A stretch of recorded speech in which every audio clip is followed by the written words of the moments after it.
Assalamualaikum warahmatullahi wabarakatuh. Perkenalkan, nama saya Syifa Syaira Wasila dari semester 6 Prodi PK PAUD Universitas Muhammadiyah Profesor Dr. Hamka. Pada kesempatan hari ini saya akan mempresentasikan UTS mata kuliah Administrasi dan Supervisi Pendidikan. TK yang akan saya analisa adalah pada TK Cikal Harapan 1 bertepat di daerah Cempaka Putih, Jakarta Pusat. Administrasi kurikulum. RKH ialah program harian yang akan dilaksanakan oleh pendidik pada setiap hari saat mengajar. RKH memiliki komponen berupa tema, subsubtema, alokasi waktu, hari atau tanggal, kegiatan pembuka, kegiatan inti, dan kegiatan penutup. Nah, RKH itu dibuat secara merinci dari perencanaan sebelumnya berupa prota, prosem, hingga RPPM.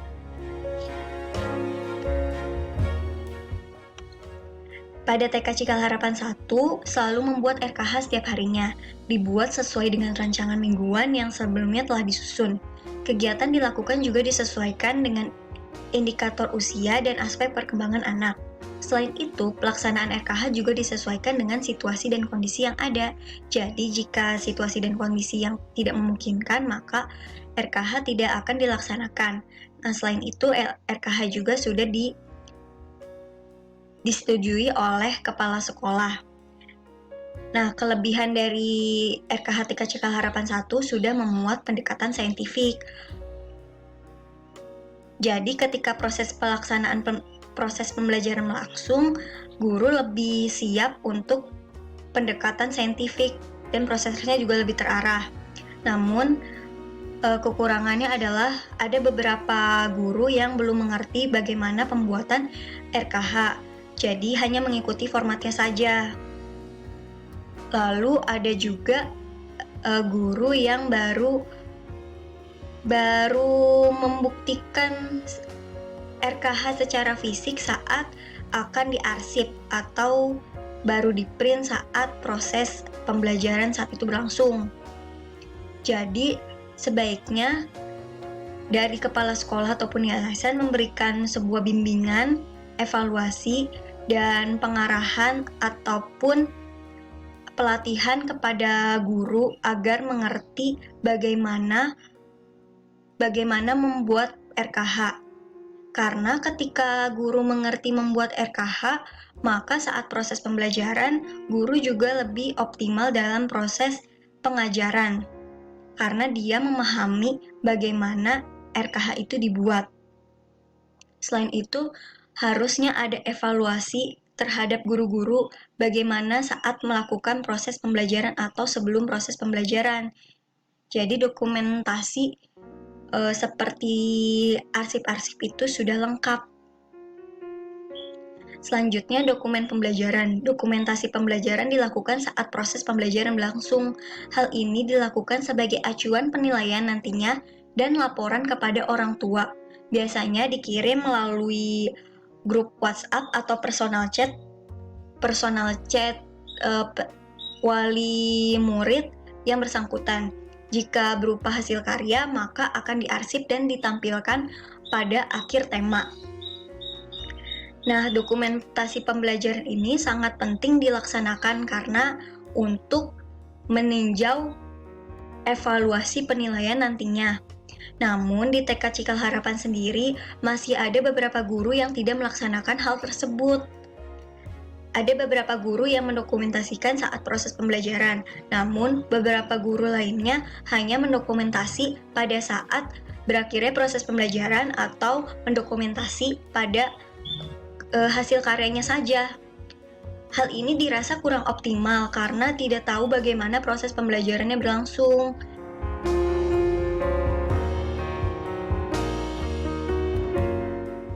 Evaluasi pembelajaran dilaksanakan agar bisa mengukur proses pembelajaran atau sudah sejauh mana tujuan pembelajaran itu tercapai pada peserta didik. Nah, di dalam TK Cikal Harapan sendiri, penilaian dilakukan per sentra. Lalu, ketika sudah dilakukan penilaian per sentra, diolah kepada guru kelas. Nah, sudah kepada guru kelas itu mengklasifikasikan lagi sesuai aspek perkembangan dan sesuai indikator yang ada.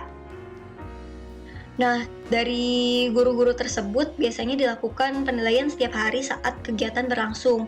Biasanya guru sudah memegang catatan kecil untuk mencatat hal-hal atau poin-poin penting yang dilaksanakan atau dilakukan oleh si anak tersebut, sehingga tidak akan lupa untuk menulis atau menilai sejauh mana perkembangan anak itu sudah tercapai. Nah, laporan pengembangan juga diberikan seminggu sekali, yaitu pada hari Jumat. Lalu data tersebut diarsipkan dan diolah kembali per 3 bulan atau saat tengah semester dan per semester.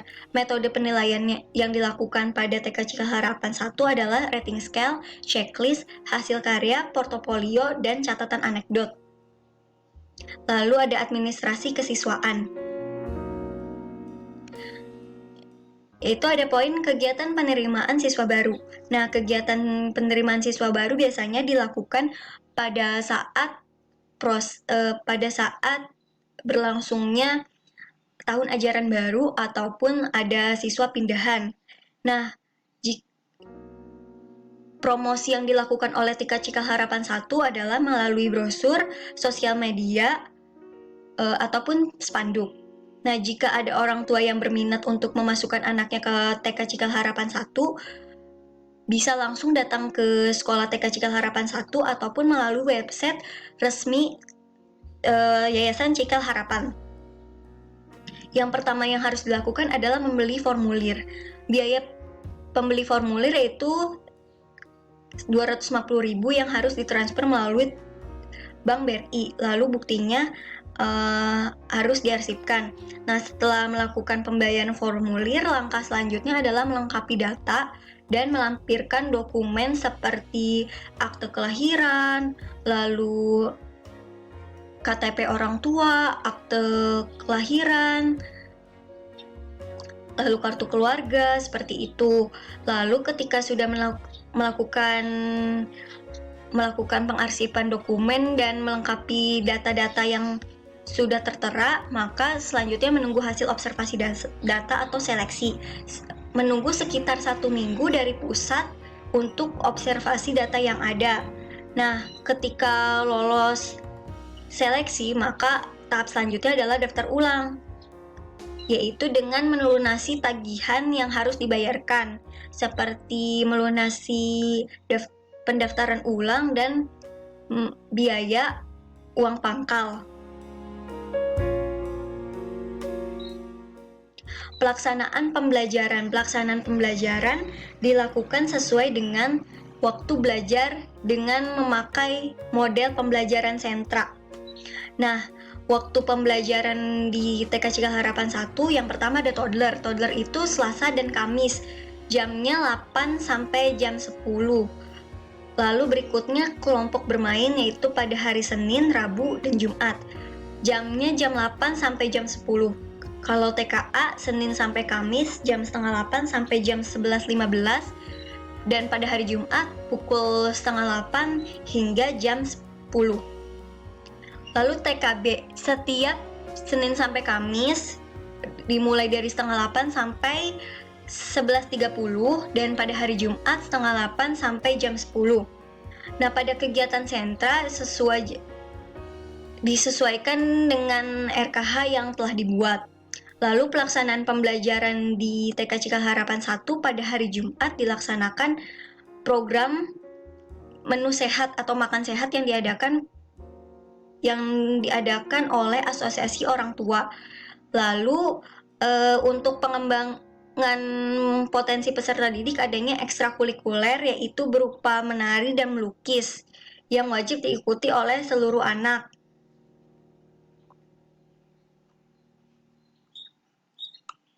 Selanjutnya ada pelaksanaan kelulusan. Pelaksanaan kelulusan dilakukan sesuai dengan prosedur. Jika memang perkembangan anak masih jauh dari indikator usianya, maka akan mengulang di kelas TKB dengan kesepakatan orang tua terlebih dahulu.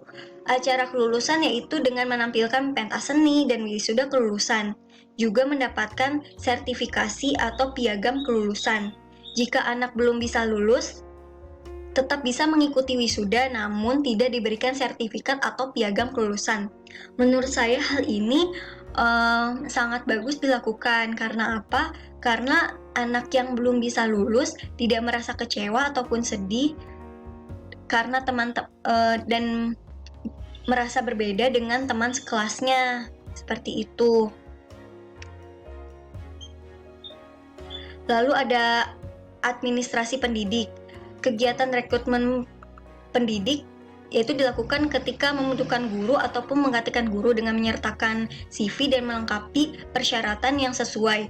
Bisa dipilih karena ada rekomendasi dari kepala sekolah ataupun dari yayasan langsung. Namun saya tidak mengetahui bagaimana tes yang ada untuk guru tersebut. Namun sebaiknya dilakukan tes terlebih dahulu karena agar mengetahui apakah guru itu berkompeten untuk mengajar dan apakah profesional saat mengajar.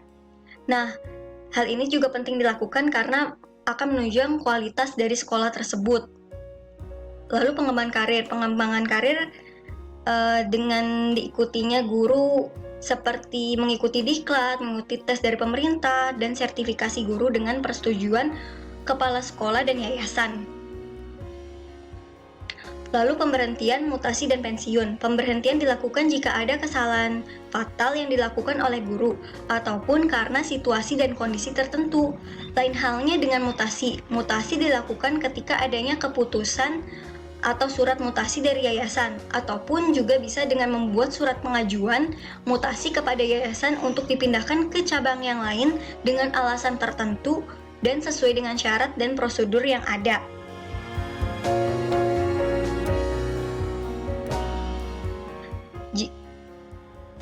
Nah, secara garis besar di TK Cikal Harapan 1 sendiri, administrasinya sudah lumayan bagus dikarenakan memang sudah sesuai dengan tahapan dan prosedur yang ada. Namun harus ditingkatkan lagi atau ditinjau ulang lagi tentang kinerja guru tersebut untuk menambah kualitas dari sekolah tersebut agar lebih berkompeten dan bisa bersaing dengan sekolah lainnya. Nah, sekian dari saya, kurang lebihnya mohon maaf. Billahi taufiq wal hidayah. Wassalamualaikum warahmatullahi wabarakatuh.